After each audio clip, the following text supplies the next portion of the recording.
A value object guards a single value. An aggregate guards something bigger, a cluster of state with rules that must always be true, what we call invariants. A to-do can't be completed before it started. A finished to-do can't be edited. Your aggregate is the one place those rules live, and there are exactly two things worth testing about it: that it refuses every illegal move, and that it records the right events when a legal move happens. Let's test both. An aggregate is a consistency boundary. The deal is, you only ever change it by calling its methods, never by reaching in and setting a field, and in return, it promises it can never end up in an invalid state. That gives us two clean testing targets. First, invariants.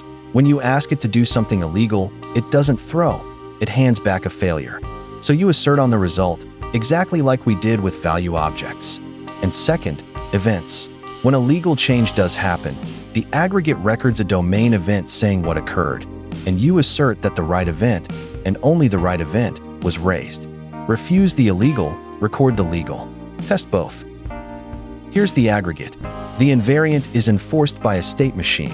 Complete only fires from the active state. If the to-do is in any other state, fire result returns a failure. No exception, just a result on the failure track. And notice what happens on success. Inside that tab, the aggregate records a to-do completed event into its domain events list. It doesn't publish anything itself. It just writes down what happened, and the repository will hand those events to the outbox when the change is saved. So the behavior we want to test is right here. A guarded transition that fails when illegal, and an event that's recorded when it succeeds. Test the invariants first, and test them as failures. A fresh to-do is pending, not active, so completing it should be illegal. We call complete and assert the result is a failure. No try, no catch. The rule violation is just a value on the failure track, the same shape we've been asserting all series. The second one guards a different rule. Once a to-do is completed, it's frozen, so updating it must fail too. These two tiny tests pin down the edges of the state machine, the moves it must refuse, and they'll go red the instant someone loosens a transition they shouldn't. Now the events. When we complete a to-do, it should record exactly one event, a to-do completed, and nothing else. The setup matters. Constructing the to-do already raised a to-do created event, so we call accept changes to clear the slate first, the way a save would. Then we complete it, and we assert on the uncommitted events. There should be a single one, and it should be of type to-do completed. ContainSingle is doing real work here. It fails if 0 events were raised, and it fails if 2 were.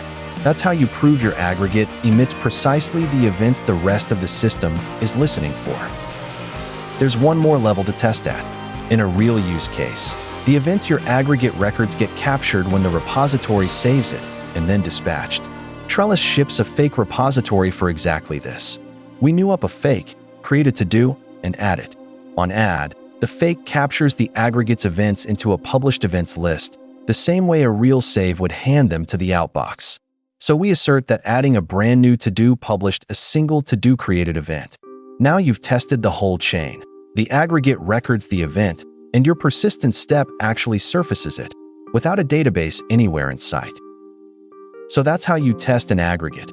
Prove it refuses every illegal move by returning a failure, and prove it records exactly the right events when a legal move happens. First on the aggregate itself, then through a repository that captures those events on save. These tests are the executable version of your domain rules, and they're still pure, fast unit tests, no infrastructure required. Next time, we make tests bulletproof against flakiness, freezing time, seeding IDs, and building clean test data.